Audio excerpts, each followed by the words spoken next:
Russian President Vladimir Putin is calling on Ukraine to immediately start talks on a solution to the crisis in eastern Ukraine.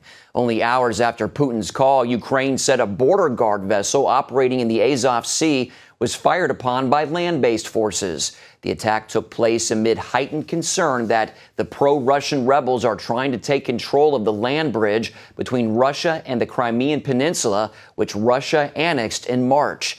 Meanwhile, ceasefire talks started today in Belarus. CBN Ministries are at work in Ukraine in the midst of all that fighting. Reporter Heather Sells recently spoke with Terry Mewson of Orphans Promise about the situation on the ground. What do you know at this point in time about how this fighting is affecting ordinary Ukrainians? I know that, Orphans Promise has been there for a long time. We have been, CBN International even longer. Orphans Promise has a lot of work with orphans and vulnerable children. We've got a number of training centers for kids aging out of orphanages, and we're also working in the Roma Gypsy camps there. But this crisis in Ukraine is impacting everything that we do there.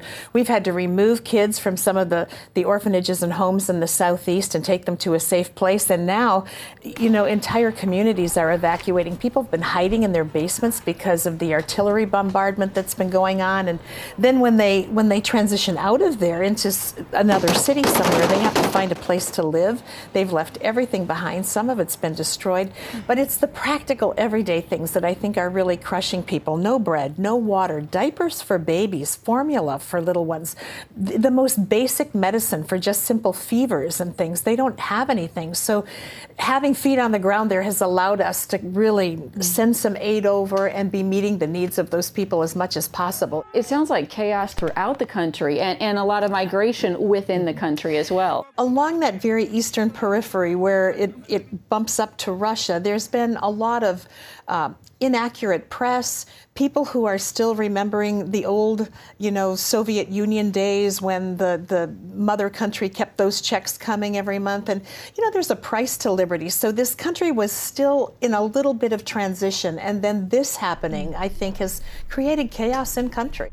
Our director, Galina, wrote and said, in all the years that she's worked for CBN, which has been a number of decades, she has never seen Ukrainians fighting over bread before. And as they took relief into some of these villages, we were asking people to take one loaf of bread for their family, and people were actually fighting over the number of loaves they could get their hands on. So there's a real sense of desperation. And one of the things we're endeavoring to do is to show up every 3 to 4 days with a new truckload of goods and supplies for them. As far as CBN's work there, how is it impacting it? We have a great opportunity there. We're broadcasting our shows throughout the country. Superbook is alive and well there.